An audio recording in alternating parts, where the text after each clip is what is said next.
রহমান রহিম আল্লাহ তাআলার নামে। না, কেবলা বদলের ব্যাপারে মানুষদের ভেতর থেকে কিছু মূর্খ লোক অচিরেই বলতে শুরু করবে, এ কি হল? এতদিন যে কেবলার উপর তারা প্রতিষ্ঠিত ছিল, আজ কিসে তাদের সেদিক থেকে ফিরিয়ে দিল? হে নবী, তুমি তাদের বলে দাও, পূর্ব পশ্চিম সবই আল্লাহ তাআলার জন্যে। আল্লাহ তাআলা যাকে ইচ্ছা তাকে সঠিক পথে পরিচালিত করেন। এভাবেই আমি তোমাদের এক মধ্যপন্থী মানব দলে পরিণত করেছি, যেন তোমরা দুনিয়ার অন্যান্য মানুষদের উপর হেদায়েতের সাক্ষী হয়ে থাকতে পারো, এবং একইভাবে রসুলও তোমাদের উপর সাক্ষী হয়ে থাকতে পারে। যে কেবলার উপর তোমরা এতদিন প্রতিষ্ঠিত ছিলে, আমি তা এই উদ্দেশ্যেই নির্ধারণ করেছিলাম, যাতে করে আমি এ কথাটা জেনে নিতে পারি যে তোমাদের মধ্যে কে রসুলের অনুসরণ করে আর কে তার কথা থেকে ফিরে যায়। তাদের উপর এটা ছিল কঠিন পরীক্ষা। অবশ্য আল্লাহ তাআলা যাদের হেদায়েত দান করেছেন তাদের কথা আলাদা। আল্লাহ তাআলা কখনো তোমাদের ঈমান বিনষ্ট করবেন না। অবশ্যই আল্লাহ তাআলা মানুষদের সাথে বড় দয়ালু ও একান্ত মেহেরবান। কেবলা পরিবর্তনের জন্য তুমি আকাশের দিকে তাকিয়ে যেভাবে আমার আদেশের অপেক্ষায় থাকতে, তা আমি অবশ্যই দেখতে পেয়েছি। তাই আমি তোমার পছন্দ মতো দিককে কেবলা বানিয়ে দিচ্ছি। এখন থেকে তোমরা এই মর্যাদা সম্পন্ন মসজিদের দিকে ফিরে নামাজ আদায় করতে থাকবে। তোমরা যেখানেই থাকো না কেন, তোমাদের মুখমণ্ডল সেদিকে ফিরিয়ে দেবে। এসব লোক যাদের কাছে আগেই কেতাব নাজিল করা হয়েছিল, তারা ভালো করেই জানো এ ব্যাপারটা তোমার মালিকের পক্ষ থেকে আসা সম্পূর্ণ একটি সত্য ঘটনা। এ সত্ত্বেও তারা যে আচরণ করে যাচ্ছে, আল্লাহ তাআলা তা থেকে মোটেই অনবহিত নন। যাদের ইতিপূর্বে কেতাব দান করা হয়েছে তাদের সামনে যদি তুমি দুনিয়ার সব কয়টি প্রমাণও এনে হাজির করো, তারপরেও এরা তোমার কেবলার অনুসরণ করবে না, আর এরপর তুমিও তাদের কেবলার অনুসরণকারী হতে পারো না। তাছাড়া এদের এক দলও তো আরেক দলের কেবলার অনুসরণ করে না। আমার পক্ষ থেকে এ জ্ঞান তোমাদের কাছে পৌঁছার পর তুমি যদি তাদের ইচ্ছা আকাঙ্ক্ষার অনুসরণ করো, তাহলে অবশ্যই তুমি জালেমদের দলে শামিল হয়ে যাবে। যাদের আমি কিতাব দান করেছি এরা তাকে এত ভালো করে চেনে, যেমনি এরা চেনে আপন ছেলেদের। এদের একদল সত্য গোপন করার চেষ্টা করছে, অথচ এরা তো সবকিছুই জানে। হে নবী, তুমি তাদের বলো, তোমার মালিকের পক্ষ থেকে এ হচ্ছে একমাত্র সত্য। সুতরাং কোনো অবস্থায় তোমরা সন্দেহ পোষণকারীদের দলে শামিল হও না। প্রত্যেক জাতির জন্য ইবাদতের একটা দিক নির্দিষ্ট থাকে, যেদিকে সে জাতি মুখ করে দাঁড়ায়। অতএব তোমরা আসল কল্যাণের দিকে অগ্রসর হবার কাজে একে অপরের সাথে প্রতিযোগিতা করো। তোমরা যেখানেই থাকো না কেন, তিনি তোমাদের সবাইকে একই স্থানে এনে হাজির করবেন। অবশ্যই আল্লাহ তাআলা সব কিছুর উপর ক্ষমতাবান। তুমি যে কোনো স্থান থেকেই বেরিয়ে আসো না কেন, নামাজের জন্য মসজিদে হারামের দিকে মুখ ফেরাও, কেননা এটাই হচ্ছে আল্লাহ তাআলার কাছ থেকে কেবলা সংক্রান্ত সঠিক সিদ্ধান্ত। আর আল্লাহ তাআলা তোমাদের কার্যাবলী সম্পর্কে মোটেই উদাসীন নন। হে নবী, যেদিক থেকেই তুমি বেরিয়ে আসবে নামাজের জন্য, সেখান থেকে মসজিদে হারামের দিকে মুখ ফিরিয়ে দাঁড়িয়ে যেও। এ সময় যেখানেই তুমি থাকো না কেন, সে কাবার দিকে মুখ ফিরিয়ে নেবে। তাহলে প্রতিপক্ষের লোকদের কাছে তোমাদের বিরুদ্ধে খাড়া করানোর মতো কোনো যুক্তি অবশিষ্ট থাকবে না। তাদের মধ্য থেকে যারা বাড়াবাড়ি করে তাদের কথা অবশ্য আলাদা। তোমরা এসব ব্যক্তিদের ভয় করো না, তোমরা বরং ভয় করো আমাকে, যাতে করে আমি তোমাদের উপর আমার নিয়ামত পূর্ণ করে দিতে পারি। এর ফলে তোমরাও সঠিক পথের সন্ধান পেতে পারো। এই সঠিক পথের সন্ধান দেওয়ার জন্যেই আমি এভাবে তোমাদের কাছে, তোমাদের মাঝ থেকেই একজনকে রসূল করে পাঠিয়েছি, যে ব্যক্তি প্রথমত তোমাদের কাছে আমার আয়াত পড়ে শোনাবে, দ্বিতীয়ত সে তোমাদের জীবন পরিশুদ্ধ করে দেবে, এবং তৃতীয়ত সে তোমাদের আমার কেতাব ও তার অন্তর্নিহিত জ্ঞান শিক্ষা দেবে। সর্বোপরি সে তোমাদের এমন বিষয়সমূহের জ্ঞান দান করবে যা তোমরা কখনো জানতে না। অতএব এসব অনুগ্রহের জন্যে তোমরা আমাকেই স্মরণ করো, তাহলে আমিও তোমাদের স্মরণ করব।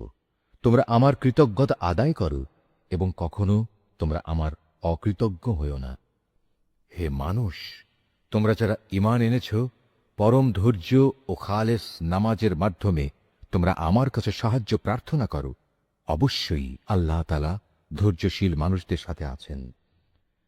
যারা আল্লাহ তাআলার পথে নিহত হয়েছে তাদের তোমরা কখনো মৃত বলো না, বরং তারাই হচ্ছে আসল জীবিত মানুষ। কিন্তু এ বিষয়টির কিছুই তোমরা জানো না। আমি অবশ্যই ঈমানের দাবিতে তোমাদের পরীক্ষা করব, কখনো ভয়ভীতি, কখনো ক্ষুধা অনাহার, কখনো তোমাদের জান মাল ও ফসল আদির ক্ষতি সাধন করে তোমাদের পরীক্ষা করা হবে। যারা ধৈর্যের সাথে এর মোকাবেলা করে, তুমি সে ধৈর্যশীলদের আমার নিয়ামতের সুসংবাদ দান করো। যখনই তাদের সামনে কোনো পরীক্ষা এসে হাজির হয়, তখনই তারা বলে, আমরা তো আল্লাহর জন্যেই, আমাদের তো একদিন আল্লাহর কাছেই ফিরে যেতে হবে। বস্তুত এরা হচ্ছে সেসব ব্যক্তি যাদের ওপর রয়েছে তাদের মালিকের পক্ষ থেকে অগণিত রহমত ও অপার করুণা, আর এরাই সঠিক পথ প্রাপ্ত। অবশ্যই সাফা এবং মারওয়া পাহাড় দুটো হচ্ছে আল্লাহ তাআলার নিদর্শনসমূহের অন্যতম। অতএব যদি তোমাদের মধ্যে কোনো লোক হজ কিংবা উমরা আদায় করার এরাদা করে, তার জন্য এই উভয় পাহাড়ের মাঝে তাওয়াফ করাতে দোষের কিছু নেই। কেননা যদি কোনো ব্যক্তি অন্তরের নিষ্ঠার সাথে কোনো ভালো কাজ করে, তাহলে তারা যেন জেনে রাখে, নিঃসন্দেহে আল্লাহ তাআলা কৃতজ্ঞতাপরায়ণ ও প্রভূত জ্ঞানের অধিকারী। মানুষের জন্য যেসব বিধান আমি আমার কেতাবে বর্ণনা করে দিয়েছি, তারপর যারা আমার নাজিল করা সেসব সুস্পষ্ট নিদর্শনসমূহ ও পরিষ্কার পথ নির্দেশ গোপন করে, এরাই হচ্ছে সেসব লোক যাদের উপর আল্লাহ তাআলা অভিসম্পাত করেন। অভিশাপ বর্ষণ করে অন্যান্য অভিশাপকারীরাও, তবে তারা এ কাজ থেকে ফিরে আসবে এবং নিজেদের সংশোধন করে নেবে। খোলাখুলিভাবে তারা সেসব সত্য কথা প্রকাশ করবে যা এতদিন আহলে কেতাবরা গোপন করে আসছিল। এরাই হবে সেসব লোক যাদের ওপর আমি দয়া পরবশ হব। আমি পরম ক্ষমাকারী, দয়ালু। যারা কুফরি করেছে এবং এই কাফের অবস্থায় মৃত্যুবরণ করেছে, তাদের উপর আল্লাহর অভিশাপ, ফেরেশতাদের অভিশাপ, সর্বোপরি অভিশাপ সমগ্র মানবকুলের। এই অভিশপ্ত অবস্থা নিয়েই এরা সেখানে চিরদিন থাকবে। শাস্তির মাত্রা এদের উপর থেকে বিন্দু মাত্র কম করা হবে না, তাদের কোন রকম অবকাশও দেয়া হবে না। তোমাদের মাবুদ হচ্ছেন একজন, তিনি ছাড়া দ্বিতীয় কোনো মাবুদ নেই। তিনি দয়ালু, তিনি মেহেরবান।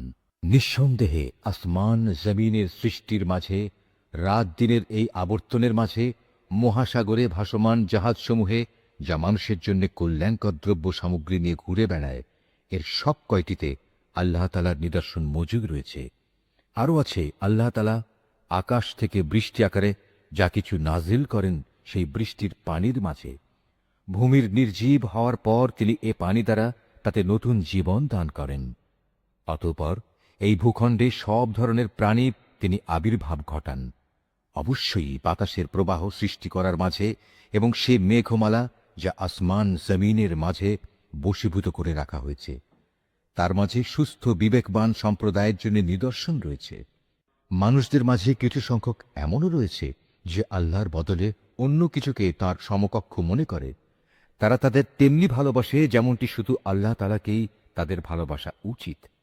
আর যারা সত্যিকার অর্থে আল্লাহ তাআলার উপর ঈমান আনে, তারা তো তাঁকেই সর্বাধিক পরিমাণে ভালোবাসবে। যারা আল্লাহর আনুগত্য না করে বাড়াবাড়ি করছে, তারা যদি আযাব স্বচক্ষে দেখতে পেত, তাহলে এরা বুঝতে পারত আসমান জমিনের সমুদয় শক্তি একমাত্র আল্লাহর জন্যেই। শাস্তি দেওয়ার ব্যাপারে তিনি অত্যন্ত কঠোর। সেদিন ভয়াবহ শাস্তি দেখে হতভাগ্য লোকেরা দুনিয়ায় যাদের তারা মেনে চলত, তাদের অনুসারীদের সাথে সম্পর্ক ছেদের কথা বলবে। বলবে, আমরা তো এদের চিনিই না। এদের উভয়ের মধ্যেকার ভঙ্গুর সব সম্পর্ক সেদিন ছিন্ন বিচ্ছিন্ন হয়ে যাবে। এ হতাশাগ্রস্ত অনুসারীরা সেদিন বলবে, আবার যদি একবার আমাদের জন্য পৃথিবীতে ফিরে যাবার সুযোগ থাকত, তাহলে আজ যেমনি করে তারা আমাদের সাথে সম্পর্ক ছেদ করেছে, আমরা সেখানে গিয়ে তাদের সাথে যাবতীয় সম্পর্ক ছেদ করে আসতাম। এভাবেই আল্লাহ তাআলা তাদের সমগ্র জীবনের কর্মকাণ্ডগুলো তাদের সামনে একরাশ লজ্জা ও আক্ষেপ হিসেবে তুলে ধরবেন। তাদের জন্য যে জাহান্নাম নির্ধারিত হয়ে আছে, এরা কখনো সেই জাহান্নাম থেকে বেরিয়ে আসতে পারবে না। হে মানুষ, তোমরা আল্লাহর জমিনে যা কিছু হালাল ও পবিত্র জিনিস আছে তা খাও, এবং হালাল হারামের ব্যাপারে শয়তানের পদাঙ্ক অনুসরণ করো না। কেননা সে হচ্ছে তোমাদের খোলাখুলি দুশমন। শয়তানের কাজ হচ্ছে সে তোমাদের সবসময় পাপ ও অশ্লীল কাজের আদেশ দেয়, যাতে করে আল্লাহ তাআলার নামে তোমরা এমন সব কথা বলতে শুরু করো যা সম্পর্কে তোমরা কিছুই জানো না। তাদের যখন বলা হয় আল্লাহ তাআলা যা কিছু নাজিল করেছেন তোমরা তা মেনে চলো, তারা বলে আমরা তো শুধু সে পথেরই অনুসরণ করব যে পথের ওপর আমরা আমাদের বাপ দাদাদের পেয়েছি। তাদের বাপ দাদারা যদি এ ব্যাপারে কোনো জ্ঞান বুদ্ধির পরিচয় নাও দিয়ে থাকে, কিংবা তারা যদি হেদায়েত নাও পেয়ে থাকে, তবু কি তারা তাদের অনুসরণ করবে? এভাবে যারা হেদায়েত অস্বীকার করে তাদের উদাহরণ হচ্ছে এমন কিছুর মতো যে তার পালের আরেকটি জন্তুকে যখন ডাক দেয় তখন পেছনের সেই পশুটি তার চিৎকার ও কান্নার আওয়াজ ছাড়া আর কিছু শুনতে পায় না। মূলত এরা কানেও শোনে না, কথাও বলতে পারে না, চোখেও দেখে না। এ কারণে হেদায়েতের কথাও এরা বোঝে না। হে মানুষ, তোমরা যারা ঈমান এনেছ, আমি যেসব পাক পবিত্র জিনিস তোমাদের দান করেছি নিঃসংকোচে তা তোমরা খাও এবং এর নিয়ামতের জন্য আল্লাহ তাআলার শুকর আদায় করো। অবশ্য যদি তোমরা হালাল হারামের ব্যাপারে একান্তভাবে শুধু তাঁরই দাসত্ব করো। অবশ্যই তিনি মৃত জন্তুর গোশত, সব ধরনের রক্ত ও শূকরের গোশত হারাম ঘোষণা করেছেন এবং এমন সব জন্তু হারাম করেছেন যা আল্লাহ তাআলা ছাড়া অন্য কারো নামে জবাই কিংবা উৎসর্গ করা হয়েছে। তবে সে ব্যক্তির কথা আলাদা যাকে এজন্য বাধ্য করা হয়েছে। যদি সে ব্যক্তি এমন হয় যে সে আল্লাহর আইনের সীমা লঙ্ঘনকারী হয় না, অথবা যেটুকু হলে জীবনটা বাঁচে তার চেয়ে বেশি ভোগ করে তাতে অভ্যস্ত হয়ে পড়ে না, তাহলে এই অপারগতার সময় হারাম খেলে তার উপর কোনো গুনাহ নেই। অবশ্যই আল্লাহ তাআলা ক্ষমাশীল, তিনি অনেক মেহেরবান। এ সত্ত্বেও যারা আল্লাহর নাজিল করা তার কিতাবের অংশবিশেষ গোপন করে রাখে এবং সামান্য বৈষয়িক মূল্যে তা বিক্রি করে দেয়, তারা এটা দিয়ে যা হাসিল করে তা হচ্ছে আগুন, যা দিয়ে তারা নিজেদের পেট ভর্তি করে রাখে। শেষ বিচারের দিনে আল্লাহ তাআলা তাদের সাথে কথা বলবেন না, তিনি তাদের সেদিন পবিত্রও করবেন না। ভয়াবহ আযাব এদের জন্য নির্দিষ্ট। এরা হেদায়েতের বদলে গুমরাহির পথ কিনে নিয়েছে, ক্ষমার বদলে তারা আযাব বেছে নিয়েছে। এরা ধৈর্যের সাথে ধীরে ধীরে জাহান্নামের আগুনের উপর গিয়ে পড়েছে। এটা এই জন্যে আল্লাহ তাআলা মানব জাতির জন্য আগে থেকেই সত্য দ্বীন সহকারে কিতাব নাজিল করে দিয়েছেন। যারা এই কিতাবে মতবিরোধে লিপ্ত হয়েছে তারা সত্য ও ন্যায়ের পথ থেকে অনেক দূরে নিক্ষিপ্ত হয়ে গেছে। তোমরা তোমাদের মুখ পূর্ব দিকে ফেরাও বা পশ্চিম দিকে ফেরাও, এতে কিন্তু কোনোই কল্যাণ নিহিত নেই।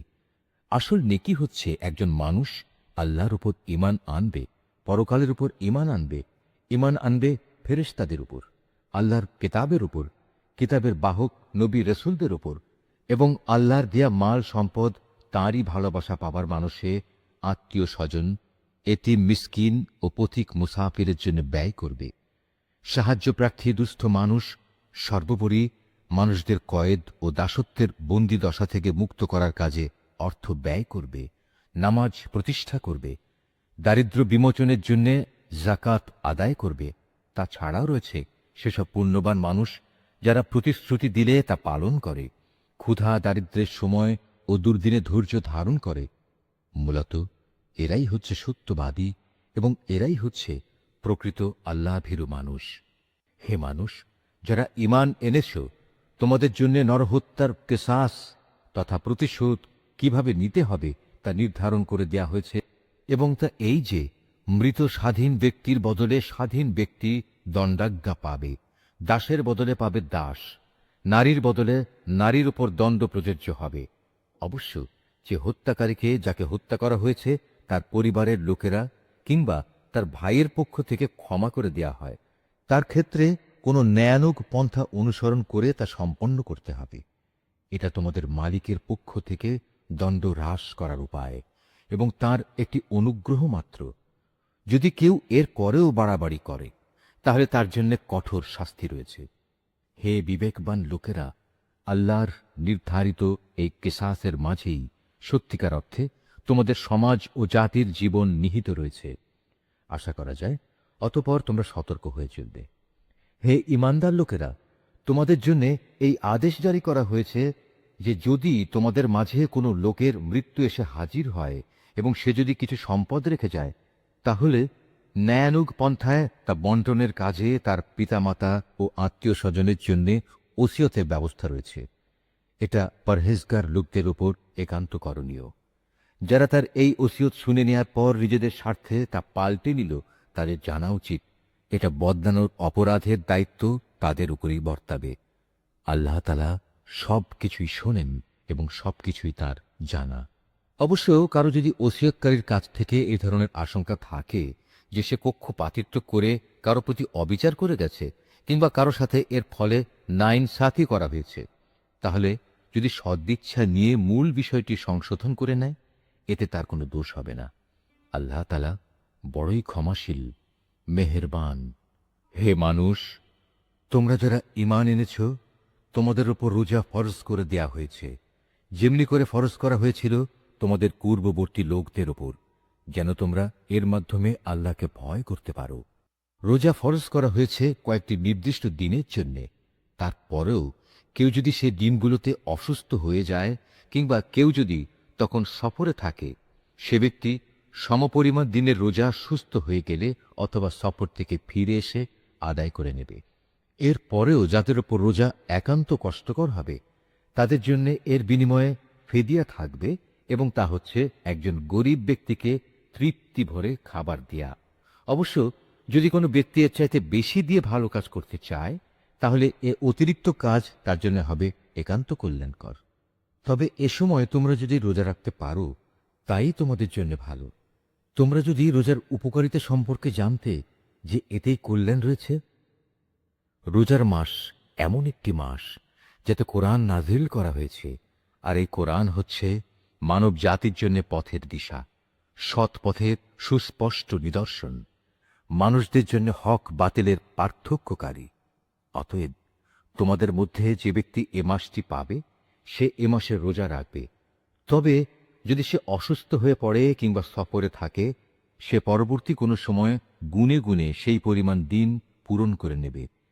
এ সুযোগ দিয়ে আল্লাহ তাআলা তোমাদের জীবন আসান করে দিতে চান। আল্লাহ তাআলা কখনোই তোমাদের জীবন কঠোর করে দিতে চান না। আল্লাহর উদ্দেশ্য হচ্ছে তোমরা যেন গুনে গুনে রোজার সংখ্যাগুলো পূরণ করতে পারো। আল্লাহ তাআলা তোমাদের কোরআনের মাধ্যমে জীবন যাপনের যে পদ্ধতি শিখিয়েছেন, তার জন্যে তোমরা তাঁর মাহাত্ম্য বর্ণনা করতে এবং তাঁর কৃতজ্ঞতা আদায় করতে পারো। হে নবী, আমার কোনো বান্দা যখন তোমাকে আমার ব্যাপারে জিজ্ঞেস করে, তাকে তুমি বলে দিও, আমি তার একান্ত কাছেই আছি। আমি আহ্বানকারীর ডাকে সাড়া দিই যখন সে আমাকে ডাকে। তাই তাদের উচিত আমার আহ্বানে সাড়া দেয়া এবং সম্পূর্ণভাবে আমার উপরই ঈমান আনা। আশা করা যায় এতে করে তারা সঠিক পথের সন্ধান পাবে। রোজার মাসের রাতের বেলায় তোমাদের স্ত্রীদের কাছে যৌন মিলনের জন্য যাওয়া তোমাদের জন্য হালাল করে দেয়া হয়েছে, কারণ তোমাদের নারীরা যেমনি তোমাদের জন্য পোশাক স্বরূপ, ঠিক তোমরাও তাদের জন্য পোশাক সমতুল্য। আল্লাহ তাআলা এটা জানেন। রোজার মাসে রাতের বেলায় স্ত্রী সহবাসের ব্যাপারে তোমরা নানা ধরনের আত্মপ্রতারণার আশ্রয় নিচ্ছিলে, তাই তিনি তোমাদের উপর থেকে কড়াকড়ি শিথিল করে তোমাদের উপর দয়া করলেন এবং তোমাদের মাফ করে দিলেন। এখন তোমরা চাইলে তাদের সাথে সহবাস করতে পারো, এবং এ ব্যাপারে আল্লাহ পাক তোমাদের জন্য যা বিধিবিধান কিংবা সন্তান লিখে রেখেছেন তা সন্ধান করো। রোজার সময় পানাহারের ব্যাপারে আল্লাহর নির্দেশ হচ্ছে, তোমরা পানাহার অব্যাহত রাখতে পারো যতক্ষণ পর্যন্ত রাতের অন্ধকার রেখার ভেতর থেকে ভোরের শুভ্র আলোক রেখা তোমাদের জন্য পরিষ্কার প্রতিভাত না হয়। অতঃপর তোমরা রাতের আগমন পর্যন্ত রোজা পূর্ণ করে নাও। তবে মসজিদে যখন তোমরা এতেকাফ অবস্থায় থাকবে, তখন নারী সম্ভোগ থেকে বিরত থেকো। এই হচ্ছে আল্লাহ তাআলার নির্ধারিত সীমারেখা। অতএব তোমরা কখনো এর কাছেও যেও না। এভাবেই আল্লাহ তাআলা তাঁর যাবতীয় নিদর্শন মানুষদের জন্য বলে গিয়েছেন, যাতে করে তারা এ আলোকে আল্লাহ তাআলাকে ভয় করতে পারে। তোমরা একে অন্যের অর্থ সম্পদ অন্যায় অবৈধভাবে আত্মসাৎ করো না। আবার জেনে বুঝে অন্যায়ভাবে অন্যের সম্পদ ভোগ করার জন্য এর একাংশ বিচারকদের সামনে ঘুষ কিংবা উপঢৌকন হিসেবেও পেশ করো না। হে নবী, তারা তোমাকে নতুন চাঁদগুলো ও তাদের বাড়া কমা সম্পর্কে জিজ্ঞেস করবে। তুমি তাদের বলে দাও, মূলত এগুলো হচ্ছে মানব জাতির জন্য একটি স্থায়ী সময় নির্ঘণ্ট, যার মাধ্যমে মানুষরা দিন তারিখ সম্পর্কে জানতে পারে। তাছাড়া এর মাধ্যমে লোকেরা হজের সময়সূচিও জেনে নিতে পারে। এহরাম বাঁধার পর পেছন দরজা দিয়ে ঘরে প্রবেশ করার মাঝে কোনো সওয়াব নেই। আসল নেকি হচ্ছে কে আল্লাহ তাআলাকে ভয় করল তা দেখা। এখন থেকে ঘরে ঢোকার সময় সামনের দুয়ার দিয়েই তোমরা আসা যাওয়া করো। তোমরা একমাত্র আল্লাহ তাআলাকে ভয় করবে। তোমরা আল্লাহ তাআলার পথে সেসব লোকের সাথে লড়াই করো যারা তোমাদের সাথে লড়াই করে, কিন্তু কোনো অবস্থায় সীমা লঙ্ঘন করো না, কারণ আল্লাহ তাআলা কখনো সীমা লঙ্ঘনকারীদের পছন্দ করেন না। যেখানেই তোমরা তাদের পাও সেখানেই তোমরা তাদের হত্যা করো। যেসব স্থান থেকে তারা তোমাদের বহিষ্কার করে দিয়েছে, তোমরাও তাদের সেসব স্থান থেকে বের করে দাও।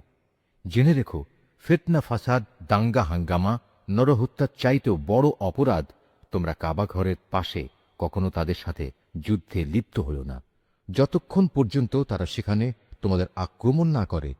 তারা যদি তোমাদের সাথে যুদ্ধ করে তাহলে তোমরাও তাদের সাথে যুদ্ধ করো। এভাবেই কাফেরদের শাস্তি দেয়া হয়। তবে তারা যদি যুদ্ধ বিগ্রহ থেকে ফিরে আসে তাহলে মনে রেখো, আল্লাহ তাআলা বড়ই ক্ষমাশীল ও দয়ার আধার।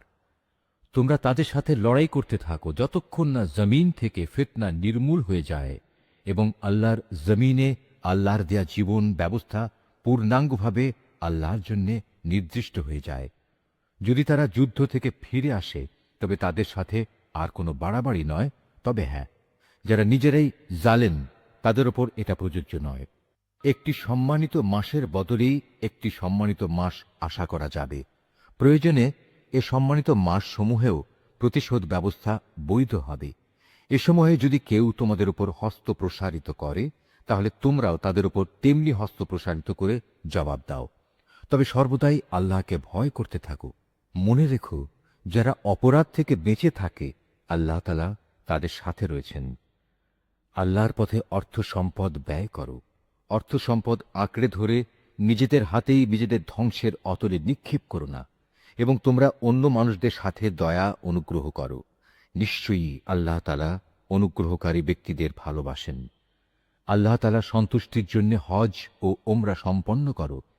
পথে যদি তোমাদের কোথাও বাধা দেয়া হয় তাহলে সে স্থানে কোরবানির জন্য যা কিছু সহজভাবে হাতের কাছে পাওয়া যায় তা দিয়েই কোরবানি আদায় করে নাও। তবে কোরবানির পশু তার নির্দিষ্ট গন্তব্যস্থলে পৌঁছার আগ পর্যন্ত তোমরা তোমাদের মাথা মুন্ডন করো না। যদি তোমাদের মধ্যে কোনো ব্যক্তি অসুস্থ হয়ে পড়ে অথবা যদি তার মাথায় কোনো রোগ থাকে যে কারণে আগেই তার মাথা মুন্ডন করা প্রয়োজন হয়ে পড়ে, তাহলে সে যেন এর বিনিময়ে ফিদিয়া আদায় করে, এবং তা হচ্ছে কিছু রোজা রাখা অথবা অর্থ দান করা কিংবা কোরবানি আদায় করা। অতঃপর তোমরা যখন নিরাপদ হয়ে যাবে তখন তোমাদের কেউ যদি একসাথে হজ ও ওমরা আদায় করতে চায় তার উচিত তার সাধ্য অনুযায়ী কোরবানি আদায় করা। যদি কোরবানি করার মতো কোনো পশু সে না পায় তাহলে সে যেন হজের সময়কালে 3টি এবং তোমরা যখন বাড়ি ফিরে আসবে তখন 7টি, সর্বমোট পূর্ণ 10টি রোজা রাখে। এই সুবিধাটুকু শুধু তাদের জন্য যাদের পরিবার পরিজন আল্লাহর ঘরের আশেপাশে বর্তমান নেই। তোমরা আল্লাহকেই ভয় করো। জেনে রাখো, আল্লাহ তাআলা কঠোর আযাব প্রদানকারী বটে। হজের মাসসমূহ একান্ত সুপরিচিত। সে সময়গুলোর মধ্যে যে ব্যক্তি হজ আদায় করার মনস্থ করবে সে যেন জেনে রাখে, হজের ভেতর কোনো যৌন সম্ভোগ নেই, নেই কোনো অশ্লীল গালিগালাজ বা ঝগড়াঝাটি। আর যত ভালো কাজই তোমরা করো আল্লাহ তাআলা অবশ্যই তা জানেন। হজের নিয়ত করলে এর জন্য তোমরা পাথেয় জোগাড় করে নেবে, যদিও আল্লাহর ভয়টাই হচ্ছে মানুষের সর্বোৎকৃষ্ট পাথেয়। অতএব হে বুদ্ধিমান মানুষরা, তোমরা আমাকেই ভয় করো। হজের এ সময়গুলোতে যদি তোমরা আল্লাহর অনুগ্রহ তালাশ করতে গিয়ে কোনো অর্থনৈতিক ফায়দা হাসিল করতে চাও তাতে তোমাদের কোনোই দোষ নেই।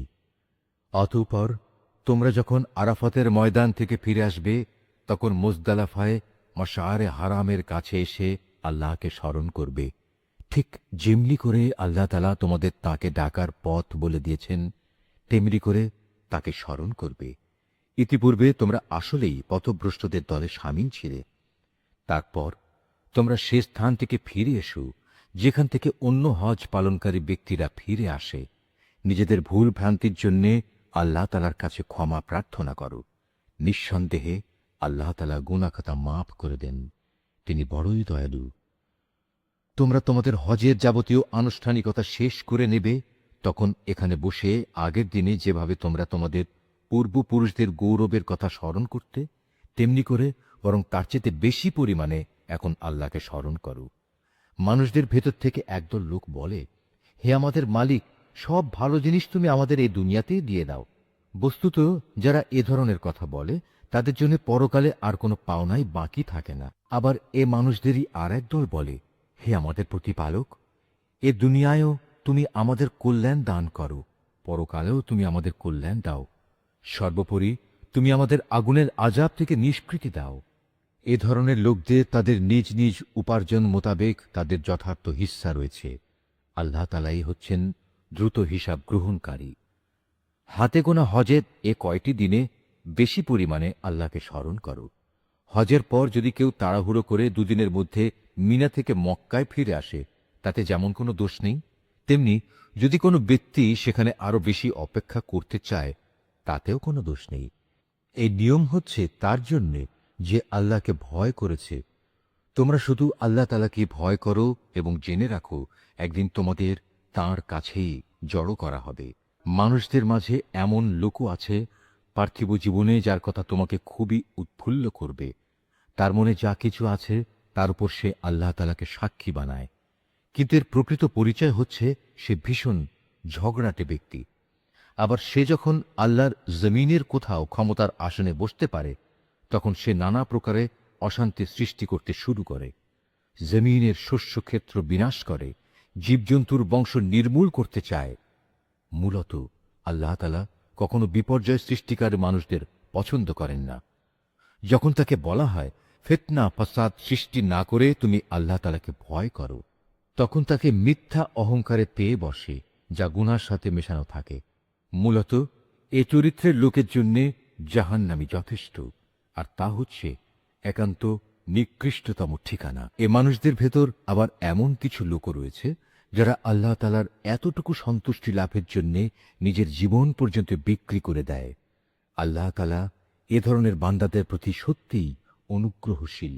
হে ইমানদার লোকেরা, তোমরা পুরোপুরি ইসলামের ছায়াতলে এসে যাও এবং কোনো অবস্থায় অভিশপ্ত শয়তানের পদাঙ্ক অনুসরণ করো না, কেননা শয়তান হচ্ছে তোমাদের প্রকাশ্যতম দুশমন। আল্লাহ তাআলার পক্ষ থেকে এসব সুস্পষ্ট নিদর্শন তোমাদের কাছে এসে যাওয়ার পরও যদি তোমাদের পদস্খলন হয়, তাহলে নিশ্চিত জেনে রাখো আল্লাহ তাআলা মহাবিজ্ঞ ও পরাক্রমশালী। তারা কি সেদিনের অপেক্ষা করছে যখন আল্লাহ তাআলা স্বয়ং তার ফেরেশতা সহ মেঘের ছায়া দিয়ে এখানে আসবেন এবং তখন তাদের ভাগ্যের চূড়ান্ত ফয়সালা হয়ে যাবে। সব কয়টি ব্যাপার সর্বশেষে তাঁর কাছেই উপনীত হবে। তুমি বনী ইসরায়েলদের জিজ্ঞেস করো, কি পরিমাণ সুস্পষ্ট নিদর্শন আমি তাদের দান করেছি। আমি তাদের বলেছি, যার কাছে হেদায়েতের নিয়ামত আসার পর সে নিজে তা বদলে ফেলে, তার জন্য আল্লাহ তাআলা কঠোর শাস্তি দানকারী। যারা আল্লাহ তাআলাকে অস্বীকার করেছে, তাদের জন্য তাদের এ পার্থিব জীবনটা খুব লোভনীয় করে সাজিয়ে রাখা হয়েছে। এরা ঈমানদার ব্যক্তিদের বিদ্রূপ করে, অথচ এই ঈমানদার ব্যক্তি যারা আল্লাহ তাআলাকে ভয় করেছে, শেষ বিচারের দিন তাদের মর্যাদা এদের তুলনায় অনেক বেশি হবে। আল্লাহ তাআলা যাকে চান তাকে অপরিমিত রিজিক দান করেন। একসময় সব মানুষ একই উম্মতের অন্তর্ভুক্ত ছিল, পরে এরা নানা দলে উপদলে বিভক্ত হয়ে তাদের স্রষ্টাকেই ভুলে গেল। তখন আল্লাহ তাআলা সঠিক পথের অনুসারীদের সুসংবাদবাহী আর গুনাহগারদের জন্য আযাবের সতর্ককারী হিসেবে নবীদের পাঠালেন। তিনি সত্যসহ গ্রন্থ নাজিল করলেন, যেন তা মানুষদের এমন পারস্পরিক বিরোধসমূহের চূড়ান্ত ফয়সালা করতে পারে যে ব্যাপারে তারা মতবিরোধ করে। তাদের কাছে সুস্পষ্ট হেদায়েত পাঠানো সত্ত্বেও তারা পারস্পরিক বিদ্রোহ ও বিদ্বেষ সৃষ্টির জন্য মতবিরোধ করেছে। অতঃপর আল্লাহ তাআলা তাদের সবাইকে স্বীয় ইচ্ছায় সেই সঠিক পথ দেখালেন, যার ব্যাপারে ইতিপূর্বে তাদের মধ্যে মতবিরোধ সৃষ্টি হয়েছিল। আল্লাহ তাআলা যাকে চান তাকে সঠিক পথ দেখান। তোমরা কি মনে করে নিয়েছ যে তোমরা এমনি এমনি বেহেশতে চলে যাবে? এখনো পূর্ববর্তী নবীদের অনুসারীদের বিপদের মতো কিছুই তোমাদের উপর নাজিল হয়নি। তাদের উপর বহু ধরনের বিপর্যয় ও সংকট এসেছে। কঠোর নির্যাতনে তারা নির্যাতিত হয়েছে, কঠিন নিপীড়নে তারা শিহরিত হয়ে উঠেছে। এমনকি স্বয়ং আল্লাহর নবী ও তার সঙ্গী সাথীরা অত্যাচারে অতিষ্ঠ হয়ে এক পর্যায়ে এই বলে আর্তনাদ করে উঠেছে, আল্লাহ তাআলার সাহায্য কবে আসবে? আল্লাহ তাআলা তাঁর প্রিয়জনদের সান্ত্বনা দিয়ে বললেন, অবশ্যই আল্লাহ তাআলার সাহায্য অতি নিকটে। তারা তোমার কাছে জানতে চাইবে তারা কি কি খাতে খরচ করবে। তুমি তাদের বলে দাও, যা কিছুই তোমরা তোমাদের পিতামাতার জন্যে, আত্মীয় স্বজনদের জন্যে, এতিম অসহায় মিসকিনদের জন্যে এবং মুসাফিরদের জন্য খরচ করবে, তাই আল্লাহ তাআলা গ্রহণ করবেন। যা ভালো কাজ তোমরা করবে, আল্লাহ তাআলা তা অবশ্যই জানতে পারবেন। সত্য প্রতিষ্ঠা ও অসত্য নির্মূল করার জন্যে যুদ্ধ তোমাদের উপর ফরজ করে দেয়া হয়েছে, আর এটাই তোমাদের ভালো লাগে না। কিন্তু তোমাদের জেনে রাখা উচিত, এমন কোনো জিনিস তো থাকতে পারে যা তোমাদের ভালো লাগে না, অথচ তাই তোমাদের জন্য কল্যাণকর। আবার একইভাবে এমন কোনো জিনিস যা তোমাদের খুবই ভালো লাগবে, কিন্তু পরিণামে তা হবে তোমাদের জন্য খুবই ক্ষতিকর। আল্লাহ তাআলাই সব চাইতে ভালো জানেন, তোমরা কিছুই জানো না। সম্মানিত মাস ও তাকে যুদ্ধ করা সম্পর্কে তারা তোমাকে জিজ্ঞেস করবে। তুমি তাদের বলে দাও, এই মাসে যুদ্ধ বিগ্রহ করা অনেক বড় গুনার কথা, কিন্তু আল্লাহর কাছে এর চাইতে বড় গুনাহ হচ্ছে আল্লাহর পথ থেকে মানুষদের ফিরিয়ে রাখা, আল্লাহকে অস্বীকার করা, খানায় কাবার দিকে যাওয়ার পথ রোধ করা ও সেখানকার অধিবাসীদের সেখান থেকে বের করে দেয়া। আর আল্লাহ দ্রোহিতার ফিতনা, ফাসাদ, হত্যাকাণ্ডের চাইতেও অনেক বড় অন্যায়। এ কারণেই এরা তোমাদের সাথে এ মাসসমূহে লড়াই বন্ধ করে দেবে বলে তুমি ভেবো না। তারা তো পারলে বরং তোমাদের সবাইকে তোমাদের ইসলামী জীবন বিধান থেকেও ফিরিয়ে দিতে চাইবে। যদি তোমাদের কোনো ব্যক্তি তার দ্বীন থেকে ফিরে যায়, অতঃপর সে মৃত্যুমুখে পতিত হয় এমন অবস্থায় যে সে সুস্পষ্ট কাফের ছিল, তাহলে তারাই হবে সে লোক যাদের যাবতীয় কর্মকাণ্ড দুনিয়া আখেরাতে বিফলে যাবে, আর এরাই হবে জাহান্নামের অধিবাসী। সেখানে তারা চিরদিন থাকবে। যারা ঈমান এনেছে, যারা হিজরত করেছে এবং আল্লাহর পথে জিহাদ করেছে, তারাই আল্লাহ তাআলার পক্ষ থেকে অনুগৃহীত হবার আশা করতে পারে। আল্লাহ তাআলা ক্ষমাশীল, অত্যন্ত দয়ালু। হে নবী, এরা তোমাকে মদ ও জুয়া সম্পর্কে জিজ্ঞেস করবে। তুমি তাদের বলে দাও, এ দুটো জিনিসের মধ্যে অনেক বড় ধরনের পাপ রয়েছে। যদিও মানুষের জন্য এর কিছু কিছু ব্যবসায়িক উপকারিতাও রয়েছে, কিন্তু এ উভয়ের ধ্বংসকারী গুনাহ তার ব্যবসায়িক উপকারিতার চাইতে অনেক বেশি। তারা তোমাকে এও জিজ্ঞেস করে তারা নেক কাজে কি কি খরচ করবে। তুমি তাদের বলো, দৈনন্দিন প্রয়োজন পূরণের পর যা অতিরিক্ত তাই। আল্লাহ তাআলা এভাবে তোমাদের জন্য তাঁর আয়াতসমূহ খুলে খুলে বলে দেন, যাতে করে তোমরা এ নিয়ে চিন্তা ভাবনা করতে পারো। এ নির্দেশ তোমাদের ইহকাল ও পরকালের কল্যাণের জন্যেই। তোমাকে তারা এতিমদের ব্যাপারে জিজ্ঞেস করবে। তুমি বলো, তাদের জন্য গৃহীত সব পন্থাই উত্তম। যদি তোমরা তোমাদের ধন সম্পদ তাদের সাথে মিশিয়ে ফেলো, তাতে কোনো দোষ নেই, কারণ তারা তো তোমাদেরই ভাই। আর আল্লাহ তাআলা এটা ভালো করেই জানেন কে ন্যায়ানুগ পন্থায় আছে আর কে ফাসাদি স্বভাবের লোক। আল্লাহ তাআলা চাইলে এ ব্যাপারে আরো অধিক কড়াকড়ি আরোপ করতে পারতেন। নিঃসন্দেহে আল্লাহ তাআলা ক্ষমতাবান এবং কুশলীও। তোমরা কখনো কোনো মুশরিক নারী বিয়ে করো না, যতক্ষণ না তারা ঈমান আনে। মনে রেখো, একজন মুসলমান দাসীও একজন ঐতিহ্যবাহী মুশরিক নারীর চাইতে উত্তম, যদিও এ মুশরিক নারীটি তোমাদের বেশি ভালো লাগে। হে মুসলিম মহিলারা, তোমরা কখনো কোনো মুশরিক পুরুষদের বিয়ে করো না, যতক্ষণ না তারা আল্লাহর উপর ঈমান আনে। কেননা একজন ঈমানদার দাসও একজন উঁচু খানদানের মুশরিক ব্যক্তির চাইতে ভালো, যদিও এ মুশরিক ব্যক্তিটি তোমাদের ভালো লাগে। আসলে এরা তোমাদের জাহান্নামের আগুনের দিকেই ডেকে নেবে। আর আল্লাহ তাআলা হামেশাই তার মোমেন বান্দাদের তার আদেশ বলে জান্নাত ও ক্ষমার দিকে আহ্বান জানান, এবং এজন্যে তিনি তার আয়াতসমূহ মানুষদের কাছে স্পষ্ট করে বর্ণনা করেন, যাতে করে তারা উপদেশ গ্রহণ করতে পারে। হে নবী, তারা তোমার কাছ থেকে মহিলাদের মাসিক ঋতুকাল ও এ সময়ে তাদের সাথে দৈহিক মিলন সম্পর্কে জানতে চাইবে। তুমি তাদের বলো, আসলে মহিলাদের এ সময়টা হচ্ছে একটি অপবিত্র ও কষ্টকর অবস্থা। কাজেই ঋতুস্রাবকালে তাদের সঙ্গ বর্জন করবে এবং তোমরা দৈহিক মিলনের জন্য তাদের কাছে যেও না, যতক্ষণ না তারা পুনরায় পবিত্র হয়। অতঃপর তারা যখন পুরো পাক সাফ হয়ে যায়, তখন তোমরা তাদের কাছে যাও। দৈহিক মিলনের যে পদ্ধতি আল্লাহ তাআলা শিখিয়ে দিয়েছেন সেভাবে যাবে। আল্লাহ তাআলা অবশ্যই সেসব লোকদের ভালোবাসেন যারা আল্লাহর দিকেই ফিরে আসে এবং যারা পাক পবিত্রতা অবলম্বন করে। তোমাদের স্ত্রীরা হচ্ছে তোমাদের জন্য সন্তান উৎপাদনের ফসল ক্ষেত্র। তোমরা তোমাদের এই ফসল ক্ষেত্রে যেভাবে ইচ্ছা সেভাবেই গমন করো। তোমরা সময় থাকতে নিজেদের জন্য কিছু অগ্রিম নেক আমল পাঠিয়ে দাও। তোমরা আল্লাহকে ভয় করো। জেনে রেখো, একদিন তোমাদের সবাইকে তাঁর সামনাসামনি হতে হবে। মোমেনদের তুমি পুরস্কারের সুসংবাদ দান করো। তোমরা তোমাদের এমন শপথের জন্যে আল্লাহর নামকে কখনো ঢাল হিসাবে ব্যবহার করবে না, যার মাধ্যমে ভালো কাজ করা, আল্লাহ তাআলাকে ভয় করা এবং মানুষদের মাঝে শান্তি শৃঙ্খলা প্রতিষ্ঠা করার কাজ থেকে তোমরা দূরে থাকবে। কারণ আল্লাহ তাআলা তোমাদের সব কিছুই শোনেন এবং সব কথাই তিনি জানেন। আল্লাহ তাআলা তোমাদের নিরর্থক শপথের জন্য কখনো পাকড়াও করবেন না, তবে তিনি অবশ্যই সেসব শপথের ব্যাপারে তোমাদের জিজ্ঞাসাবাদ করবেন, যা তোমরা আন্তরিকভাবে সম্পন্ন করো। বস্তুত আল্লাহ তাআলা বড় ক্ষমাশীল ও ধৈর্যশীল। যেসব লোক নিজ স্ত্রীদের কাছে যাবে না বলে কসম করেছে, তাদের এ ব্যাপারে মনস্থির করার জন্য 4 মাসের অবকাশ রয়েছে। এ সময়ের ভেতর যদি তারা তাদের কসম থেকে ফিরে আসে, তাহলে জেনে রেখো আল্লাহ তাআলা ক্ষমাশীল ও দয়াবান। আর তারা যদি এ সময়ের ভেতর তালাক দেওয়ার সিদ্ধান্ত করে, তাহলে তারা যেন জেনে রাখে আল্লাহ তাআলা সব শোনেন, জানেন। তালাকপ্রাপ্তা মহিলারা যেন 3টি মাসিক ঋতু অথবা ঋতু থেকে পবিত্র থাকার 3টি মুদ্দত পর্যন্ত নিজেদের পুনরায় বিয়ের বন্ধন থেকে দূরে রাখে।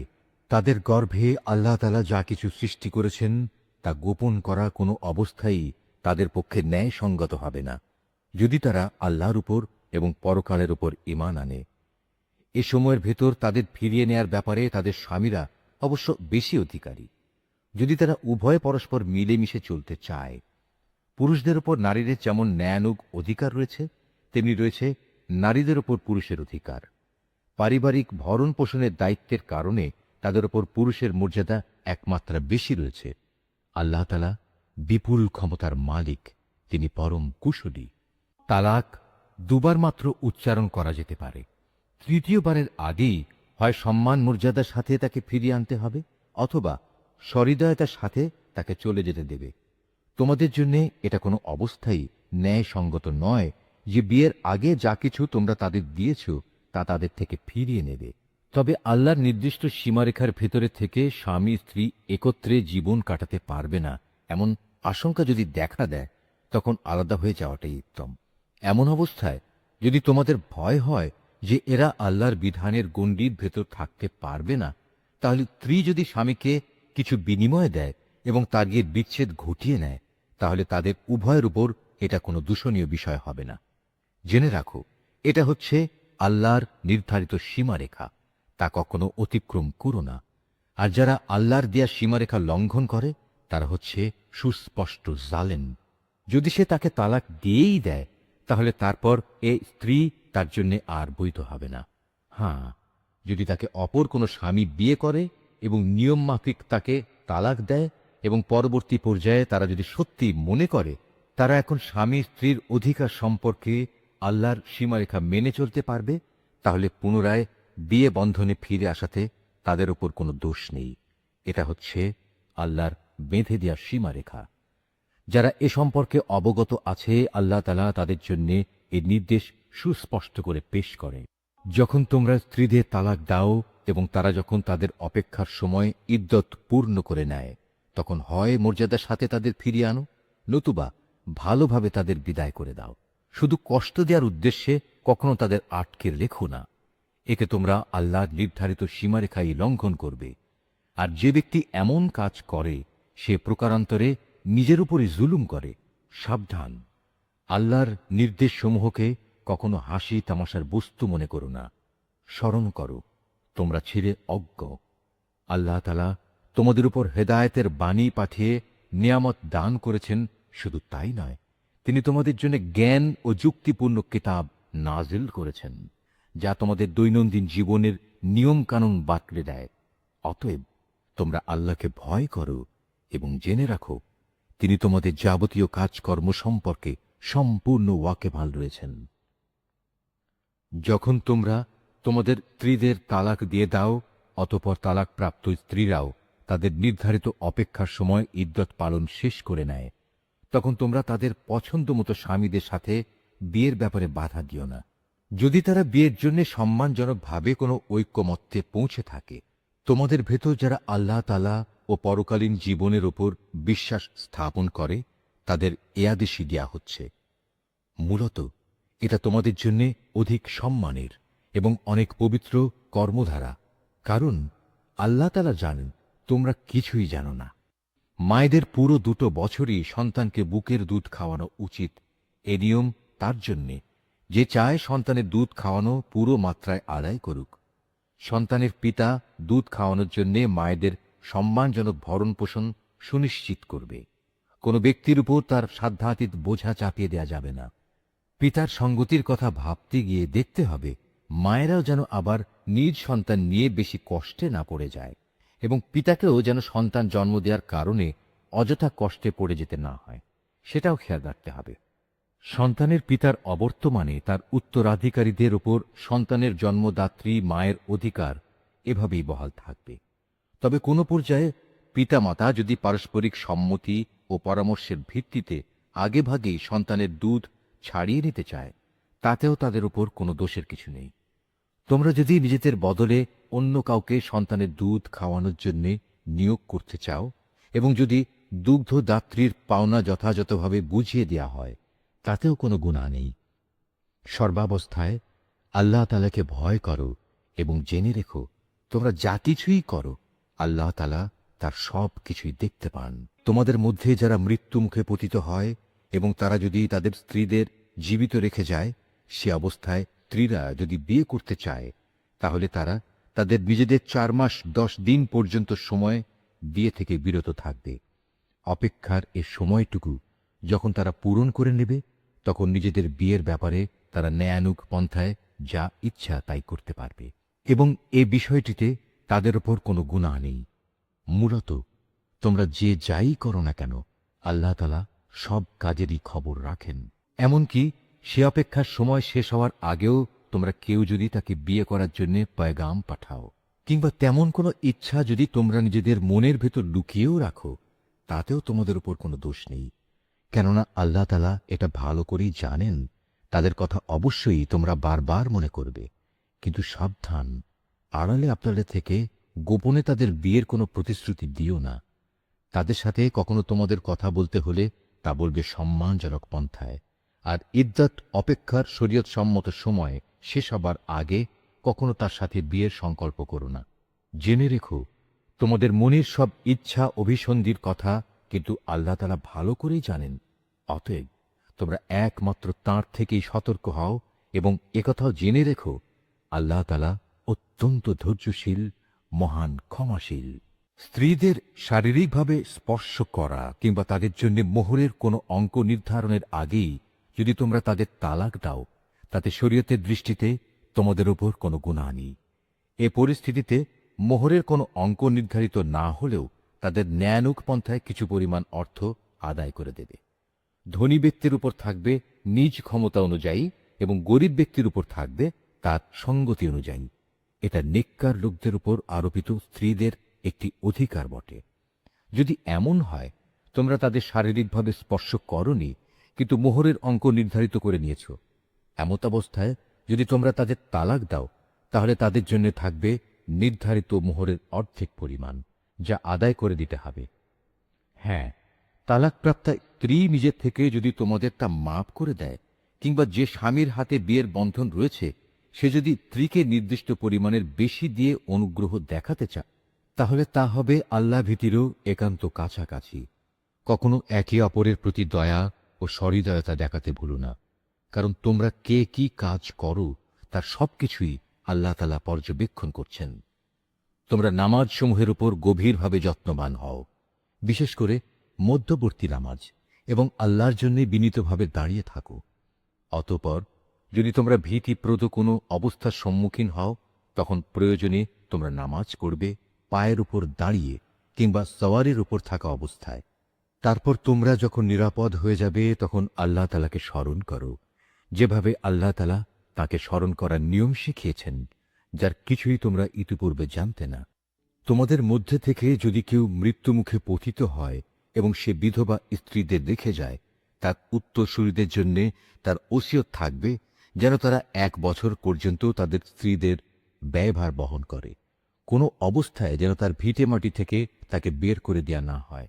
এই সময় পূরণ হবার আগে যদি তারা নিজেরাই বের হয়ে যায় এবং তারা নিজেদের ব্যাপারে কোনো ভিন্ন সিদ্ধান্ত করে কোনো সম্মানজনক ব্যবস্থা করে নেয়, তাহলে এজন্যে তোমাদের উপর কোনো দোষ পড়বে না।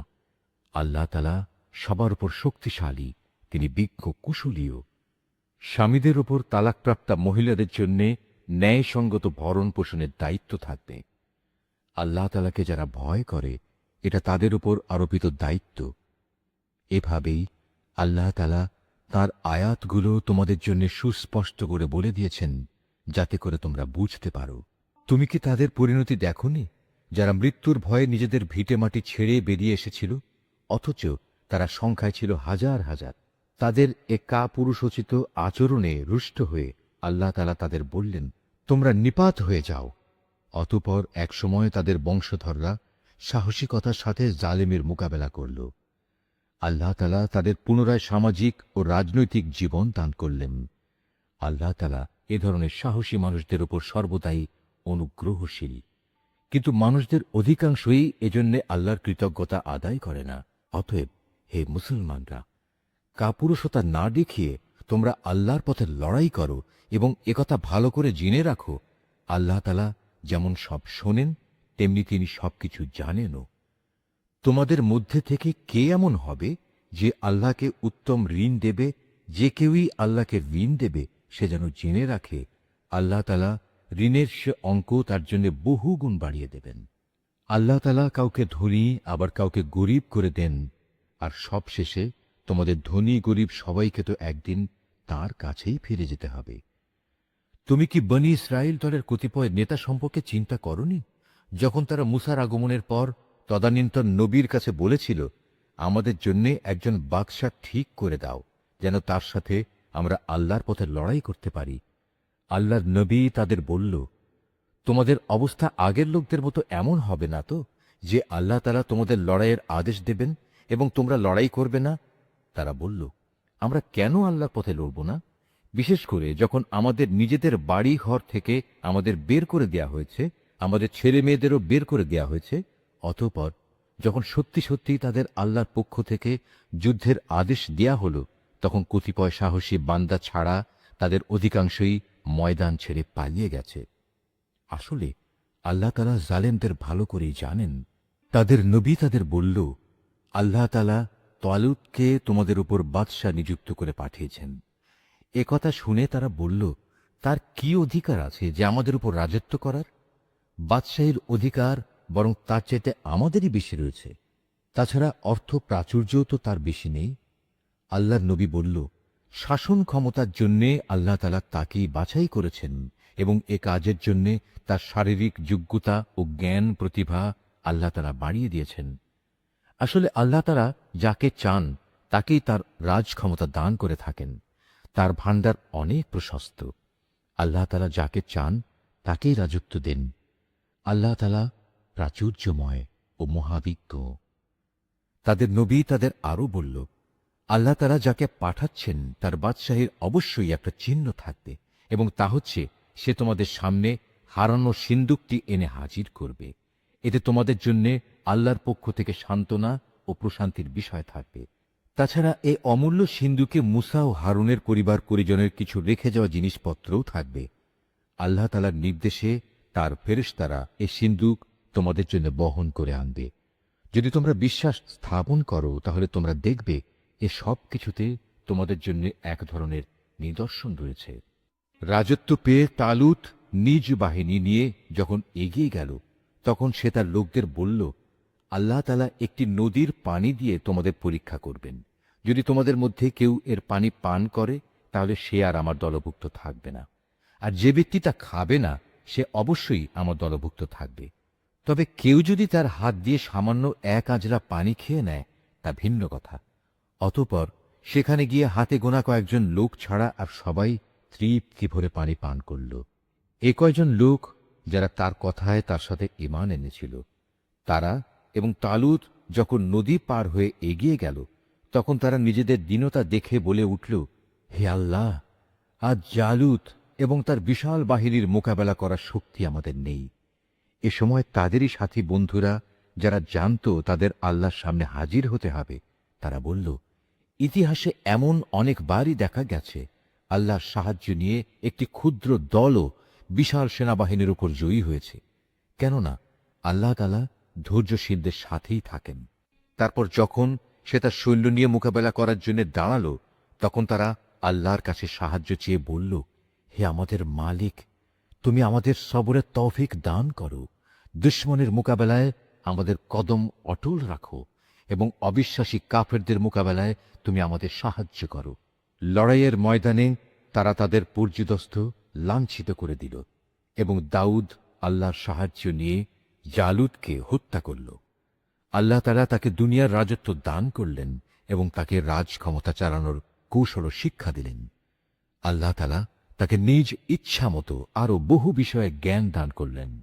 আসলে আল্লাহ তাআলা যদি যুগে যুগে একদল লোককে দিয়ে আর একদল লোককে শায়েস্তা না করতেন, তাহলে এই ভূখণ্ড ফিতনা ফাসাদে ভরে যেত।